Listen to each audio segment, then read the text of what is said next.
you also can make mistakes, you must approach her mistake with humility and forgive her. And let no man marry a woman who has no faults.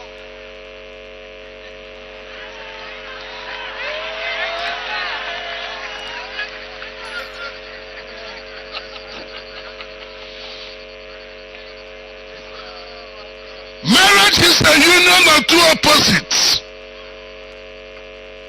A man who likes gari and a woman who likes rice. A man who is an extrovert and a woman who is an introvert. A man who is generous and a wife who is stingy and selfish and her hands are super glue. Why? Because when a pendulum swings to the left, it will require an equal and opposite force to bring it to the right and maintain an equilibrium.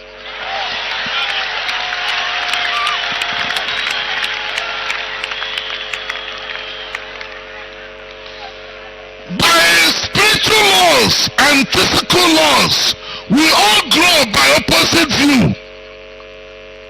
Only a positive cable plus a negative cable can produce light. But out of ignorance, we fight over what God had planned.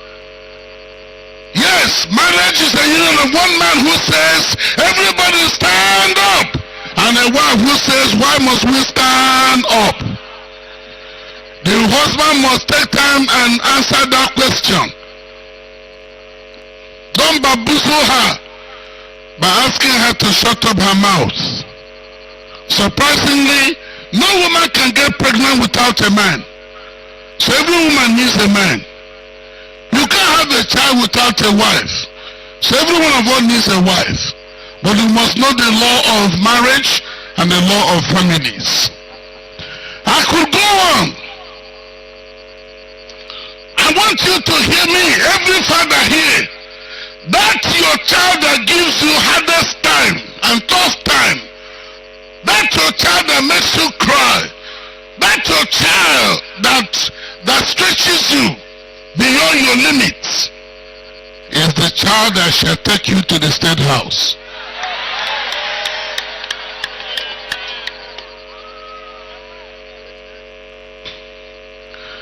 The only reason why he is troublesome is because Satan wants you to curse him. I said to him, you will not prosper. You know, in the days of Jacob, Reuben was so bad that he slept with the father's wife. And Jacob said to Reuben, you will excel no more. From now henceforth, there is nothing you lay your hand to do that shall prosper. But I want to announce to you, when Moses came, a greater prophet, he gave back the family of Reuben their rights. Tonight I'm here. If your father has put a curse upon you, it shall be cancelled. It shall be cancelled. It shall be cancelled. It shall be cancelled.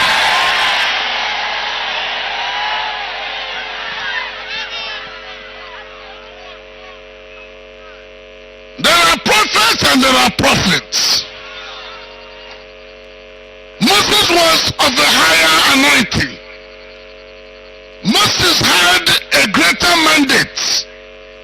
Moses saw God face to face. Moses spoke to God. Moses was a distinguished administrator. Moses knew all the wisdom of Egypt.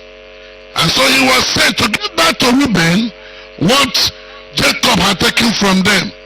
And right where you are tonight, if you are suffering on account of the curse placed upon you by your father, indeed, your father has a backing authority.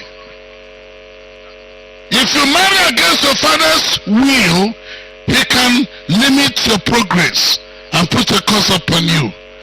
You know, when a girl is in love, many people don't know that love is 1 hour of madness.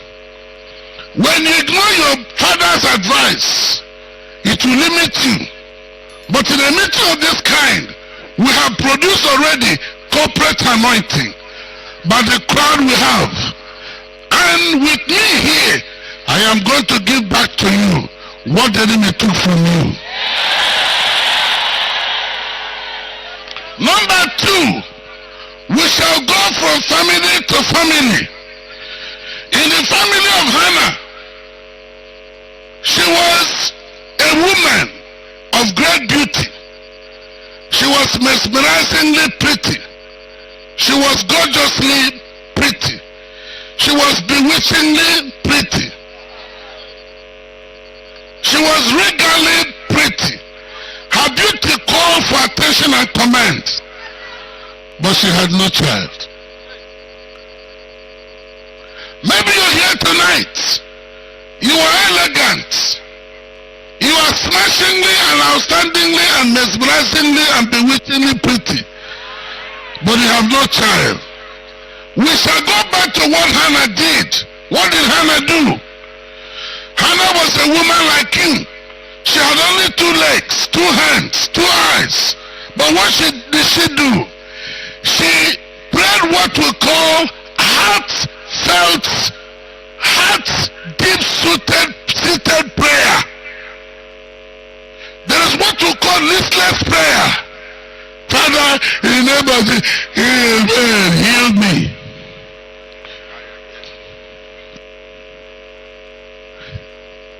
On our way to our miracles, we need a man that shall provoke us to do something we did not plan to do.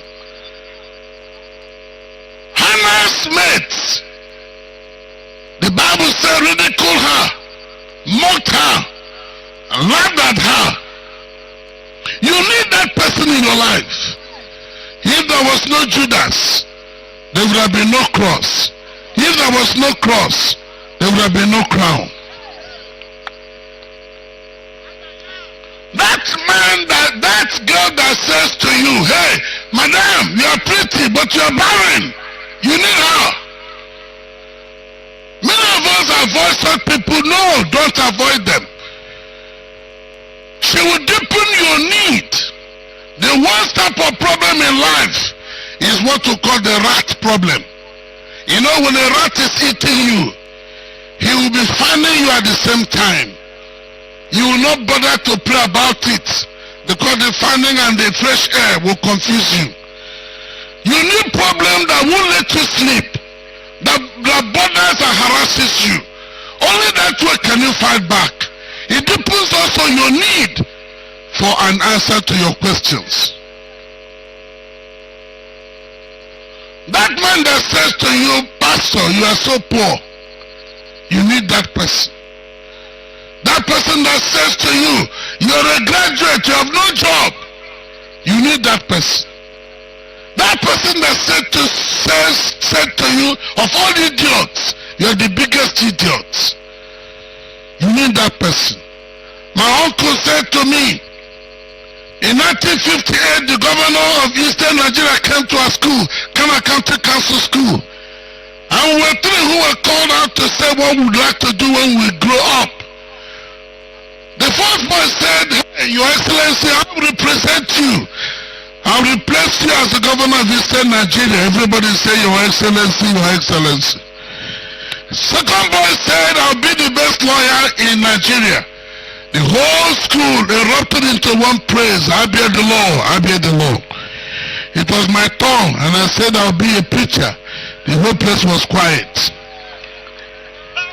Wait, not this day that pastor dressed well and drive good cars. In those days, the richest pastor in our area had a bicycle that had no mudguard or brakes.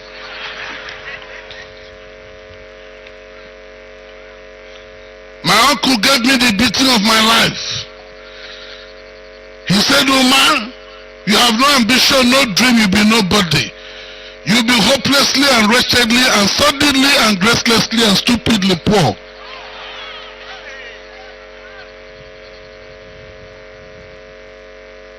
Men and brethren, that was the best thing I ever heard.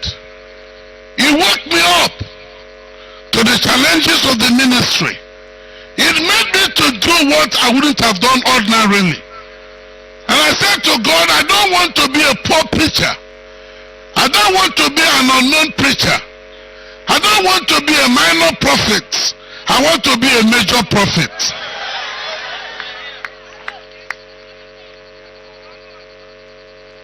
You need those who hate you. They will sharpen you. They will deepen your determination. They will turn your desire into unconquerable and unquenchable desire. I don't know if you know that the feeble desire produces feeble results. But unquenchable desire will produce great results. Jesus said, if all men praise you and thank you, your name cannot be in the book of his Father. You need those who hate you. Those who hate you with passion. My uncle drove me out of his house. He said, I already know you tomorrow. You'll be nobody, so just go. I don't want to waste my money on a man who is an accident waiting to happen.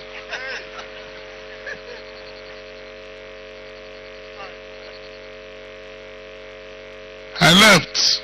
My mother came crying. She said, why won't you stop going to Assemblies of God? Go to this our traditional church. When you graduate, you can then go back to Assemblies of God. I was already Sunday school secretary. Big man, at the age of 10. How can I leave that type of big honor? Ma, if God has allowed him to say what he has said, I will follow God.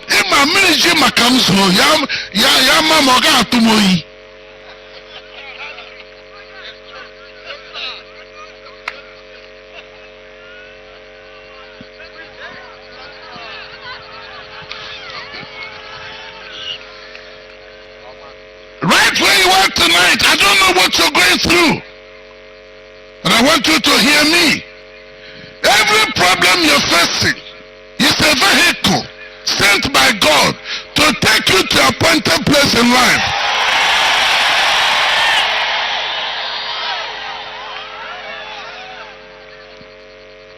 When Joseph's brothers sold him, threw him into a pit, they thought they had wounded him. No.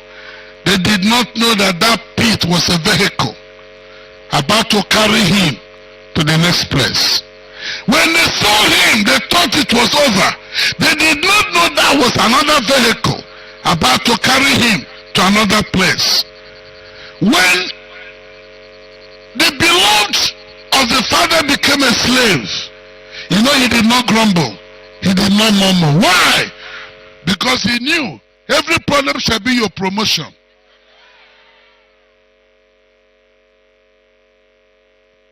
Do you know he was accused falsely of raping a prominent, outstanding, politically influential, great muscle when he did not? But God was in it. Everybody hear me. Every problem that comes your way is an angel from heaven wearing a wrong dress.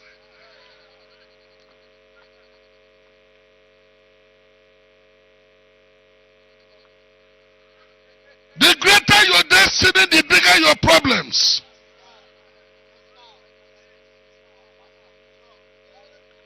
I want you to hear me.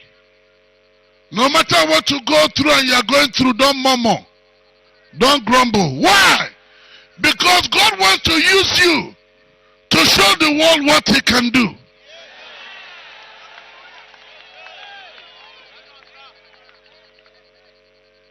A member of the Assemblies of God in Akim section, Cross River State District, she had no womb.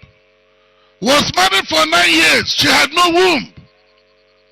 Everybody was laughing at her, mocking her. When a woman does not know why other women buy sanitary pads, will she be happy? No. But this woman believed that one day, this great God shall create a womb in her. Do I have any woman who believes that much? Doctors have said you can't have a child. The Bible said, to him that believeth, there be no limitation upon his life.